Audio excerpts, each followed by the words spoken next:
Briefly कुछ questions modern history के मैं मतलब कर रही हूँ, तो मीन्स रिगार्डिंग है, तो वो कहीं ना कहीं हेल्पफुल होगा आपको। मैं कर रही हूँ तो सोचा कि रिकॉर्ड कर लेती हूँ और सेंड कर दूँगी। Maybe it will be helpful to you also. Okay, so यहाँ पे पहला क्वेश्चन है कि why did the British invest in railways in India even though they were expensive? Okay,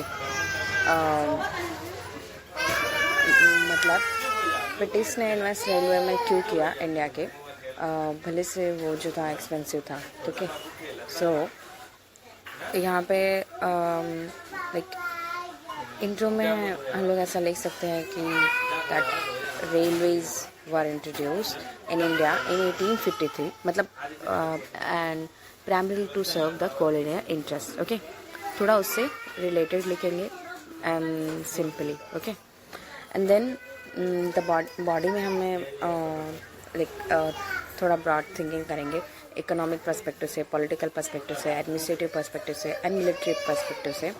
so economic में लाइक ट्रांसपोर्ट करने के लिए raw material को to the ports, and political में लेट्स से स्ट्रेंथन करने के लिए control over distant regions, and administrative में फास्टर मूवमेंट करने के लिए ऑफिशल्स का इसलिए, और मिलिट्री में क्विक डिप्लॉयमेंट हो सके ट्रूप्स का ड्यूरिंग रेबेलियंस, इसलिए उन्होंने मतलब इस रेलवे को इंडिया में लाया। ओके, एंड देन कंक्लूजन में कह सकते हैं कि although built for the colonial interests, the railways later became a powerful tool for Indian nationalism.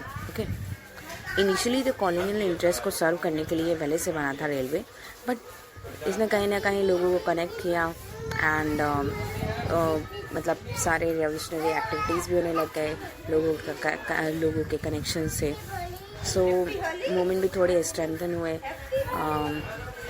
And then that's why यहाँ पे इंडियन नेशनलिज्म को इनके लिए ये बहुत पावरफुल टूल बन गया। Okay, then the second question is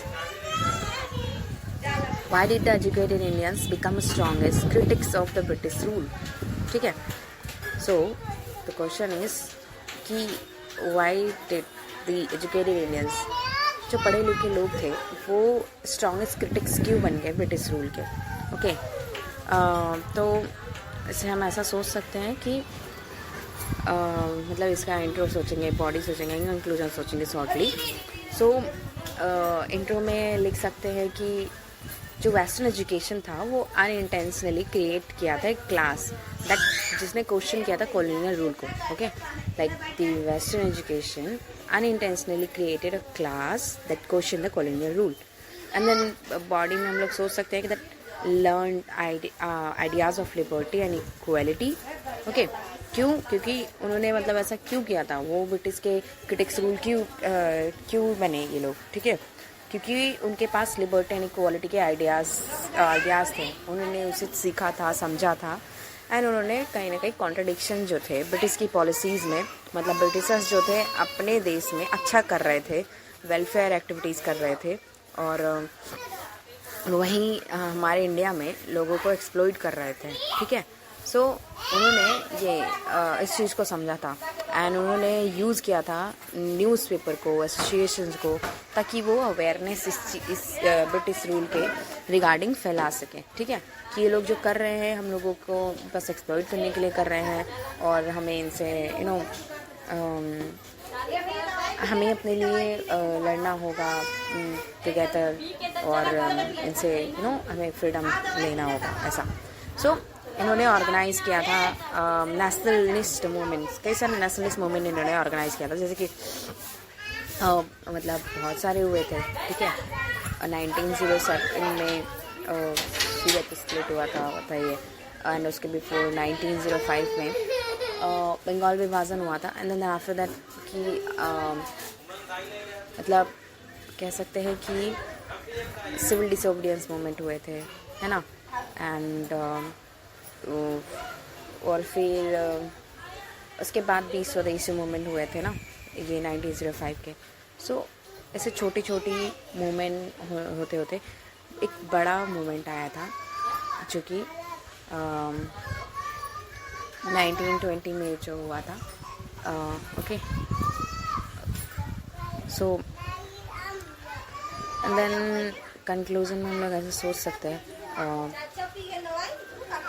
that British education created a politically, मतलब हाँ, एक कॉन्शसनेस ला दिए थे. ठीक है, ब्रिटिश के एजुकेशंस ने जो पॉलिटिकली लोगों को कॉन्शसनेस ला दिया था, अवेयरनेस ला दिया था. वो लोग बहुत ही जानने लग गए थे कि ये चीज़ें क्यों हो रही है, इसके पीछे क्या रीज़न है और उनका मकसद क्या है. सो कॉन्शस कर दिया था इंडियंस को और उन्होंने ही चैलेंज कर दिया कॉलोनिज्म को. ठीक है, सो यही है. मतलब इंसान जितना पढ़ता और लिखता है तो उतना समझदार बनता है. ठीक है, और चीज़ों को जानने लग जाता है तो वो अवेयर होता है और उस चीज़ के खिलाफ आवाज़ उठाता है कहीं ना कहीं. ओके, या national cooperation movement. Okay, 1920. Okay, then why did the many, third question is that कि why did many peasant participate in the national movement. So इसके इंट्रोडक्शन एंड बॉडी कंक्लूजन का अगर हम सोचें तो इंट्रोडक्शन में हम लोग क्या कर सकते हैं दैट जो पेजेंट्स थे उन्होंने ज्वाइन किया था जब नेशनलिज्म कनेक्टेड हुआ था विद देयर एवरीडे प्रॉब्लम्स. ठीक है, सो पेजेंट ने पार्टिसिपेट नेशनल मूवमेंट में क्यों किया था? क्योंकि पेजेंट लोग जो थे उन्होंने इसलिए इसको ज्वाइन किया था तब जब nationalism connected with their everyday problems. ठीक है, एंड बॉडी में हम लोग सोच सकते हैं कि मतलब क्योंकि पेजेंट पे हैवी टैक्सेशन लगता था, उनका एक्सप्लॉइटेशन होता था लैंड लॉस के ज़रिए. यहाँ पर मैं आपको कंसेप्चुअल क्लैरिटी देने के लिए ये सारी चीज़ें बोल रही हूँ और बाकी की चीज़ें हम लोग बाद में डिस्कस करेंगे. देन इकोनॉमिक डिस्ट्रेस हुआ था एंड इन्फ्लुएंस हुआ था लोकल लीडर्स का. ओके, देन देन कंक्लूजन में सोच सकते हैं दैट नेशनल मूवमेंट सक्सीड हुआ था when it incorporated the people's socio economic grievance. ठीक है, नेशनल मूवमेंट सक्सीड हुआ था when it incorporated the people's socio economic grievances. Okay, so कब सक्सेस मिला था नेशनल मूवमेंट को? जब इसने लोगों के सोसाइटी लेवल पे, इकोनॉमिक लेवल पे ग्रीवेंसेस को इंक्लूड किया था, तब जाकर के इसको सक्सेस मिला. ठीक है, okay. And then fourth question is why did the British partition of Bengal in the question why did the British partition of the Bengal in 1905 में हुआ. ठीक है, so okay, I mean sorry, मैंने जो क्वेश्चन है ना थोड़ा गलत फ्रेम कर दिया. मतलब क्वेश्चन ऐसा है कि मेरा क्वेश्चन ऐसा होना चाहिए कि जो पार्टीशन ऑफ बंगाल का था 1905 में, ये क्यों हुआ. ठीक है, सो ये क्यों हुआ मतलब हमें पता है कि एडमिनिस्ट्रेटिव पर्पस से उन्होंने कहा था कि मतलब एडमिनिस्ट्रेशन अच्छे से कर सके, इस वजह से उन लोगों ने ये किया था. ये एक ऑफिशियल पर्पस उन्होंने दिया था, बट एक्चुअल में ये नहीं था. एक्चुअल में क्या था, क्योंकि वो जो है वो और ज़्यादा एक्सप्लॉइट करना चाहते थे. ठीक है, लोगों को डिवाइड करना चाहते थे हिंदू और मुस्लिम के बीच में.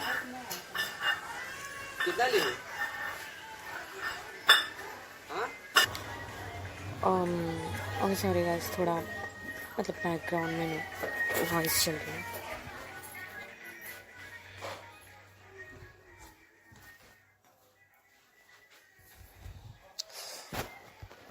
Okay, so we were on the question of the partition of Bengal. Okay, इसके बॉडी में हम लोग क्या सोच सकते हैं कि मतलब हिंदू और मुस्लिम को डिवाइड करने के लिए था ये, और लाइक बंगाली नेशनलिज्म को वीकन करने के लिए था, पॉलिटिकल अपोजिशन को रिड्यूस करने के लिए था, कॉलोनियल कंट्रोल को स्ट्रेंथन करने के लिए था. एंड देन हम कंक्लूड कर सकते हैं कि डिसीजन ने इंटेंसिफाई किया था इंडियन नेशनलिज्म को कहीं ना कहीं, instead of weakening it. Okay, at the end of the result यही साबित होता है इससे.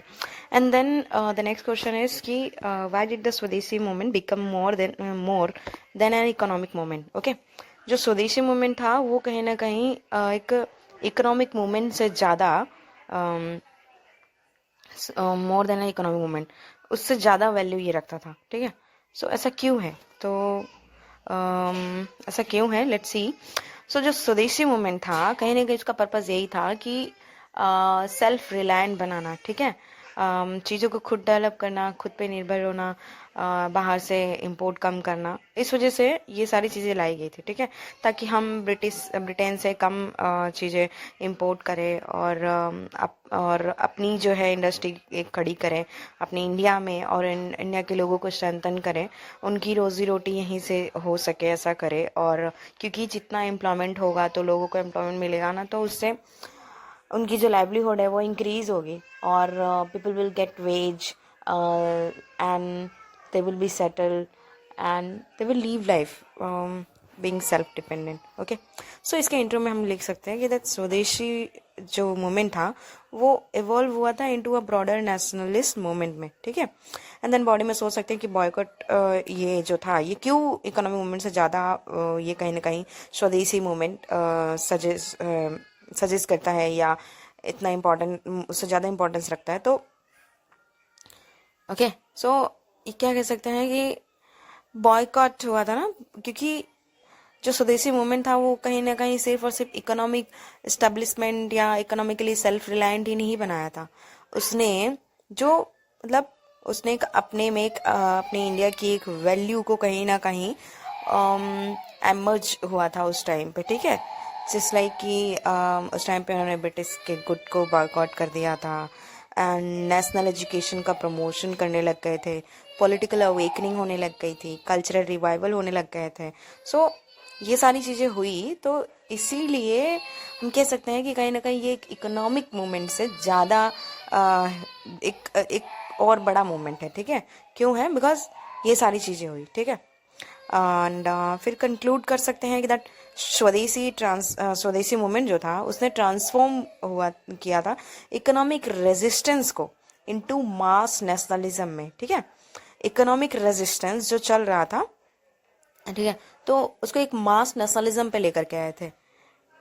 ओके, देन लाइक इससे क्या हुआ कि लोगों को थोड़ी इकोनॉमिक स्टेबिलिटी भी मिली, और उन्होंने अपने आई मीन अपने आप को इस्टेब्लिश किया थोड़ा सा, कहीं ना कहीं उनको एक नेशनलिज्म की भावना आई, और लोगों के प्रति कोऑपरेटिव एंड कोऑपरेशन फील किया, और सबका एक ही मोटो एम उन्हें मतलब वो जो एम था कि हम लोगों को खुद को फ्रीडम दिलाना चाहिए, यू नो। सो हर लोगों कहीं ना कहीं सब लोग ही ग्रीवेंस में थे और अगेंस्ट थे ब्रिटिश के एक्सप्लॉयटेशन से। सो इसी वजह से ये कहीं ना कहीं एक मास नेशनलिज्म की तरफ लेकर गया। Okay, and then the next question is कि why did the moderate and extremist differ in approach but share the same goal. Okay, so moderate and extremist differ in approach, ये तो पता ही है, but share the same goal. Okay, same goal होने का मतलब ये है कि दोनों ही लोग चाहते थे कि एक हमारे इंडिया को मतलब फ्रीडम मिले, ठीक है, बट इसके एक्सप्लॉयटेशन से हम लोग बाहर आए, ये सारी चीज़ें चाहते थे, और इंडिया का वेलफेयर इंक्रीज हो, ठीक है, वेलबींग हो लोगों का, ये चाहते थे। सो हम कह सकते हैं इंट्रोडक्शन में कि बोथ ग्रुप ने डिसाइड किया था कि सेल्फ गवर्नमेंट रहे, बट डिसएग्री किया था ऑन द मेथड, ठीक है।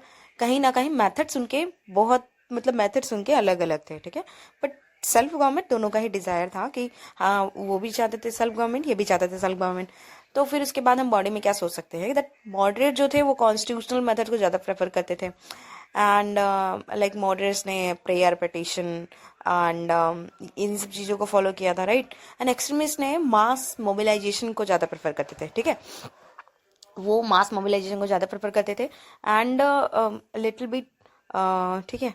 सो इन चीज़ों में ज़्यादा करते थे विश्वास, एंड वो कहीं ना कहीं एक फोर्स में भी बिलीव करते थे, एंड वायलेंट एक्टिविटीज़ में भी थोड़ा बिलीव करते थे, ऐसा कह सकते हैं। एंड देन मॉडरेट जो थे वो बिलीव करते थे इन ग्रेजुअल रिफॉर्म में। एक्सट्रीमिस्ट डिमांड करते थे एक असर्टिव एक्शंस की, मतलब हमें बोलना ही पड़ेगा, हमें बोलना ही पड़ेगा, डोमिनेंट होके बोलना ही पड़ेगा, क्योंकि वो शांति से मानने वाले ही नहीं है, वो जो ब्रिटिशर्स हैं ऐसे नहीं मानने वाले, ठीक है। तो ये इनका जो था इनकी थिंकिंग थी। देन कंक्लूड कर सकते हैं कि देयर कंबाइंड कंट्रीब्यूशन ने स्ट्रेंथन किया था इंडियन नेशनलिज्म को, ठीक है। And then the next question is that why did the Gandhi transform the nationalism from a light movement into a mass movement, ठीक है। गांधी जी जो थे उन्होंने ट्रांसफॉर्म किया नेशनलिज्म को from an light movement into a mass movement, ठीक है। सो हम इसके बारे में क्या सोच सकते हैं, तो गांधी ने कनेक्ट किया था पॉलिटिक्स को विथ एवरीडे लाइफ में, ठीक है। सो उन्होंने एक जो था मतलब एक बड़े पढ़े लिखे शिक्षित लोग ही पहले पार्टिसिपेट करते थे, बट गांधी के आने के बाद लोकल लेवल से लोग और जो भी थे मतलब पेजेंट और वुमेन्स और सम जो पढ़े लिखे नहीं भी थे वो भी इन चीज़ों में शामिल होने लग गए, ठीक है। सो ये बताया इसमें गांधी कनेक्ट किए थे पॉलिटिक्स को विद एवरीडे लाइफ, इस चीज़ को हम इंट्रोडक्शन में लिख सकते हैं।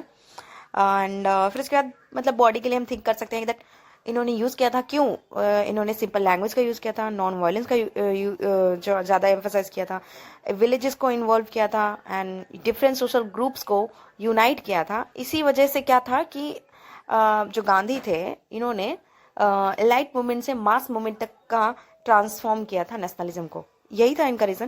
देन कंक्लूजन के लिए हम कंक्लूड कर सकते गांधी ने डेमोक्रेटाइज किया था, ठीक है, डेमोक्रेटाइज दी फ्रीडम स्ट्रगल, मतलब कहीं ना कहीं फ्रीडम स्ट्रगल जो था उसको मास लेवल पे लेकर गए थे, ठीक है। सो डेमोक्रेटाइज किया था फ्रीडम स्ट्रगल को and bring the feeling of nationalism in the people, okay. So ये कह सकते हैं and that's how we got liberated India. And then the next question is that why did the communalism grow alongside the nationalism? So why did the communalism grow alongside the nationalism? अब ऐसा अगर कोई पूछता है normally तो it's like कि ठीक है, इसके बाद हम सोच सकते हैं कि कम्युनलिज्म नेशनलिज्म के ही साथ साथ कहाँ क्यों डेवलप हुआ। तो नेशनलिज्म एंड जो कम्युनलिज्म है ये डेवलप हुआ था simultaneously during colonial rule, okay. So ये हमने मतलब मान लो सपोज इंड्रो में लिख दिया, देन बॉडी में हम क्या कह सकते हैं कि ऐसा क्यों हुआ था, यहाँ पे ये बताएंगे हम लोग। क्योंकि जो कम्युनलिज्म था, ठीक है, मतलब एक इंसान कोई महाराष्ट्र में रह रहा है तो कोई वेस्ट बंगाल में रह रहा है, कोई कर्नाटका में रह रहा है, तो उसके साथ साथ ही कैसे एक नेशनलिज्म की थॉट भी जन्म लेने लग गई। तो वो इसलिए था क्योंकि डिवाइड एंड रूल पॉलिसीज जो थे, ठीक है, वो भी तो चल ही रहे थे। डिवाइड एंड रूल पॉलिसीज जो थे वो ब्रिटिशर्स इम्प्लीमेंट कर रहे थे, तो जो नेशनलिज्म की फीलिंग थी कहीं ना कहीं हैम्पर हो रही थी इसकी वजह से। एंड सेपरेट इलेक्टोरेट दिए जा रहे थे 1919 में 19 ओके, सो एंड देन 1909 में, ओके, वो थे उसमें। एंड देन सेपरेट इलेक्टोरेट दिए थे इन्होंने। And then identity based politics भी कहीं ना कहीं ये जो चीज़ें हैं एमर्ज हो रही थी। एंड देन पॉलिटिकल कंपटीशन भी चल रहे थे, ओके। देन दैट्स हाउ मतलब ये सारी चीजें कम्युनलिज्म भी डेवलप हो रही थी along with the nationalism, okay. And then हम कंक्लूड इसको करें तो कंक्लूजन में सोच सकते हैं दैट कॉलोनियल इंस्टीट्यूशन ने अनइंटेंशनली डीपन कर दिया था कम्युनल डिविजन्स को। जो कॉलोनियल इंस्टीट्यूशंस थे, ठीक है, मतलब उनके जो पॉलिसीज थे या उनकी जो चीजें थी, जो स्कीम्स, जो पॉलिसीज एंड जो उनका एक कुछ तब सम सेक्शन ऑफ पीपल को ही टीच करना, एजुकेट करना, इन सारी चीज़ों से क्या हुआ कि कम्युनल डिविजन्स होने लग गए, राइट। एंड देन यहाँ पे नेक्स्ट क्वेश्चन आता है कि why did the British constitutional reform fail to satisfy Indians, ठीक है। So why did the British constitutional reform fail to satisfy Indians, okay fine. अब अगर ऐसा ये क्वेश्चन है मान लो, तो हम क्या सोचेंगे, तो मतलब ब्रिटिश के constitutional reform fail to satisfy Indian because Indians जो चाहते थे वो इंडियंस को मिल नहीं रहा था। इंडियंस चाहते थे कि हमें लिबरेट कर दिया जाए, मतलब उन्हें फ्रीडम मिले, बट नहीं देते थे ये लोग। मतलब अब वो कुछ जो मांगते थे उससे बहुत कम ही ये लोग देते थे। जैसे एक लॉलीपॉप टाइप ऑफ, जैसे बच्चे को एक हम लोग मैनिपुलेट करते हैं, तो सेम वे में ये लोग भी करना करते थे, ठीक है। बट हमारे इंडियंस भी इंडियंस लीडर्स भी बहुत ही ग्रेट लेवल लीडर्स थे, इसलिए वो लोग भी नहीं मानते थे। देन यहाँ पे देखो क्या बोलते हैं कि हम इंट्रो में ऐसा सोच सकते हैं, रिफॉर्म्स जो थे ना वो ऑफर उन्होंने किए थे limited participation and without real power तो दे ही नहीं रहे थे, सिर्फ लिमिटेड पार्टिसिपेशन दे देते थे। जैसे कि 1919 में उन्होंने कहा था कि हाँ आप लोग जो है ठीक है बजट पे सिर्फ क्वेश्चन मतलब अपने थिंकिंग प्रोसेस बता सकते हैं, आइडियाज बता सकते हैं, बट आप उसमें वोट नहीं कर सकते। तो ये पावर नहीं दिया था इन्होंने, ठीक है। या एंड देन बॉडी में हम लोग ये कह सकते हैं कि वो ऐसा जो है क्यों हुआ था, क्योंकि बिकॉज ब्रिटिश ने कंट्रोल अपने पास रखा था and slow pace of reform था, लैक ऑफ रिस्पॉन्सिबल गवर्नमेंट था, राइजिंग नेशनलिस्ट एस्पिरेशंस थे। एंड देन कंक्लूजन में की बात करें तो हम लोग बोल सकते हैं कि तो जो मैंने बॉडी में बताया है जैसे कि ब्रिटिश ने अपने पास ही कंट्रोल रखते थे और सिर्फ discussion suggestions and like nominal चीज़ें ही अलॉट करते थे and slow pace of reform था, ये एक लैक ऑफ रिस्पॉन्सिबल गवर्नमेंट था। वो जो ब्रिटिशर्स करते थे उसके लिए रिस्पॉन्सिबल उनको नहीं ठहराया जा सकता था, ऐसा वो लोग पॉलिसीज लाते थे। राइजिंग नेशनलिस्ट एस्पिरेशंस थे। कंक्लूजन में हम लोग ने देखा मतलब बोल सकते हैं दैट पॉलिटिकल रिफॉर्म इंक्रीज तो हुआ था, नहीं सॉरी पार्शली रिफॉर्म तो इंक्रीज हुआ था rather than reduce okay demand for independence. Okay partial reform increase हुआ था rather than reduce, but demand for independence जो था वो पूरी तरह से मीट नहीं हो रहा था, ठीक है। सो इसलिए ये हम लोग बोल सकते हैं that whatever they were bringing it was not sufficient to get the freedom for the India. Okay ऐसा हम मतलब बोल सकते हैं।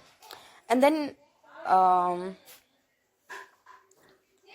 that's how it was like dissatisfied the Indian leaders. Okay, the next question is why did some princely states survive while others were annexed?